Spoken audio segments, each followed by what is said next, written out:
Thank you, Dave. I'd like to start by just acknowledging some of the great work that's already been done on this issue over the last few years by groups like Friends of Felton. I notice they're here in the green shirts. Welcome. The great work which has been done by Food Futures, Coal for Breakfast, people like Jeff Bidstrup over here, I notice, and Bridle. And we shouldn't forget that while we're mostly here today to talk about coal seam gas, that a lot of the arguments that these groups have been advancing for a number of years now are part of the whole same argument. They have been arguing vigorously and bitterly for a long period of time that the industrialisation of the Darling Downs is not the way to go. And in fact, you know, we're going to be serious in the future about food security, then we need to start thinking about just what is the future of the Darling Downs. One of the greatest food crop areas in the country. I'm an environmentalist and have been for many years, and I can fully understand why some of you might feel a bit suspicious about somebody like me appearing on a platform and being out here with you. We've been on opposite sides of the fence on various issues over the years. But one thing that I agree with Ian Haler before on is that environmentalists and farmers are getting closer and closer and closer together. And the term sustainability is what brings us together. And what is happening out here on the Darling Downs, what the state government and the mining companies are planning for the Darling Downs, is the very opposite of sustainability. And we're together right to the end of this. And I give you my pledge here, I promise, that I will give all of my energies, all of my skills, all of my experience to making sure that we get justice for the people of the Darling Downs and protection for the great natural assets that we have in this area. Let me be really clear about what we're facing here. In the 1960s and 70s, the government of Queensland wanted to allow drilling for oil on the Great Barrier Reef. And that outraged quite a large number of people around this country who developed a huge campaign, one of the biggest that we've ever seen, and got protection for the Great Barrier Reef, so that today it's a marine park and it's a World Heritage Area, and you have to be really careful what activities take place in that area. And the government monitors it very closely. Now, my contention to you and to the government of this state, and I've said it to the government of this state, is that the Great Artesian Basin is a natural asset and a natural icon of this country, every bit as much as the Great Barrier Reef and Kakadu.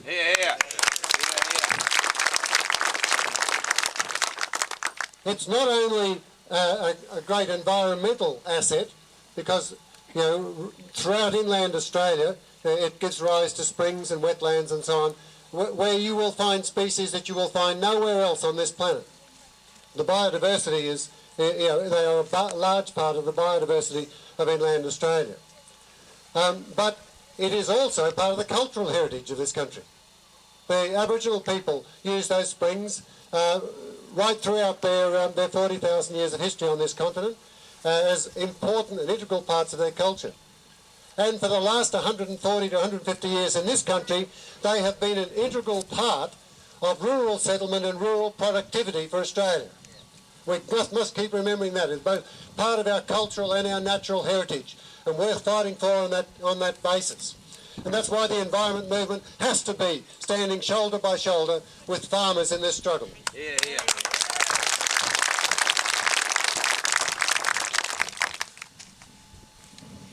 Stephen Robertson came out with a media release yesterday, and I understand he said a few things in Parliament as well along the same lines, that he's now going to harmonise relations between farmers and gas companies so they can exist side by side.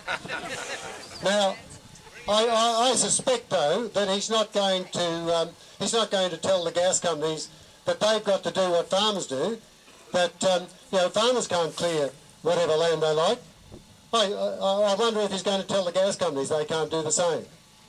Farmers have been taking cuts in their water allocations, as has been described by previous speakers, here in the Condamine alluviums, down from 90,000 megalitres a year down to 40,000. That's a huge cut. We've spent $100 million governments have spent $100 million capping bores in order to achieve sustainability in the water resources of this state. And yet the gas companies are being allowed to withdraw from the Walloon coal measures, 350,000 plus megalitres a year, many, many times the amount that is being used by landholders. This is just unsupportable.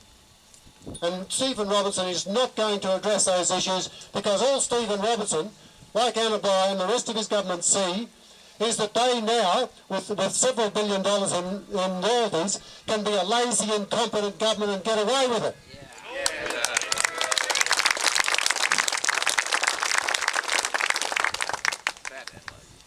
Stephen Robertson also said, a quite remarkable statement, that most of the gas wells are now exploratory, and that they'll introduce a regulatory regime when the approvals come through.